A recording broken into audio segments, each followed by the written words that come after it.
கள்ளச்சாராய மரணங்கள் தொடர்வதற்கு யார் காரணம்? எங்கே தவறு நடக்கிறது? மக்கள் கருத்துக்களை தற்போது கேட்கலாம். டாஸ்மாக் விற்பனை ஒரு பக்கம் நடந்துகிட்டு இருந்தாலும் இவங்க பப்ளிக்காக தெரிஞ்ச மாதிரியே விற்கிறாங்க. இது கள்ளச்சாராயத்தினால இன்னைக்கு 40 குடும்பங்கள் அழிஞ்சிருச்சு. இன்னும் மேலும் குடும்பங்கள் அழியும். இதை தமிழக அரசு உடனே கவனத்தில் எடுத்து காவல்துறை இரும்பு கரம் கொண்டு ஒடுக்கணும்.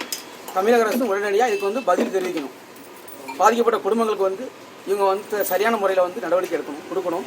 அதே மாதிரி இந்த கள்ளச்சாராய விஷம் ரொம்ப நாட்டுக்கே கேடு, மனித உயிர்களுக்கு ரொம்ப கேடு விளைவிக்கக்கூடிய ஒரு இதை நீங்கள் கண்டிப்பாக ஒழிச்சே ஆகணும். கள்ளக்குறிச்சி கள்ளச்சாராய சாவு கவலை அளிப்பதாக இருக்கிறது. இதற்கு முன்பு மரக்காணத்திலே இதே கள்ளச்சாராயம் 21 பேர் உயிரை பலி கொண்டது.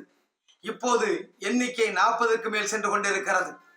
இந்த சம்பவத்திலே தொடர்புடைய காவல் வருவாய் அதிகாரிகளை காத்திருப்போர் பட்டியலில் வைத்திருக்கிறார்கள், இடமாற்றி இருக்கிறார்கள். இந்த தண்டனை போதாது, அவர்கள் அனைவருமே சஸ்பெண்ட் செய்யப்பட வேண்டும். அது மட்டுமின்றி இது போன்ற கள்ளச்சாராயம் தயாரிப்பதற்கு எரி சாராயம் தமிழ்நாடு முழுவதும் கடத்தப்பட்டு கொண்டிருக்கிறது. அந்த கடத்தல் கும்பலை கைது செய்ய வேண்டும். தவிர தமிழ்நாடை சுற்றியுள்ள ஆந்திரா, பாண்டிச்சேரி உள்ளிட்ட மாநிலங்களிலே கள்ளுக்கடைகளை திறந்து வைத்திருக்கிறார்கள். இந்த கள்ளச்சாராயத்தை குடிப்பவர்கள் டாஸ்மாகிலே அதிக பணம் கொடுத்து குடிக்க வேண்டி இருக்கிறதே என்பதற்காக இதை நாடி செல்கிறார்கள்.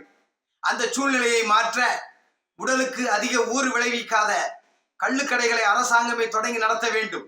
அது உள்ளூர் உற்பத்தியாளர்களுக்கும் உதவியாக இருக்கும், அரசாங்க வருவாய்க்கும் தகுந்ததாக இருக்கும்.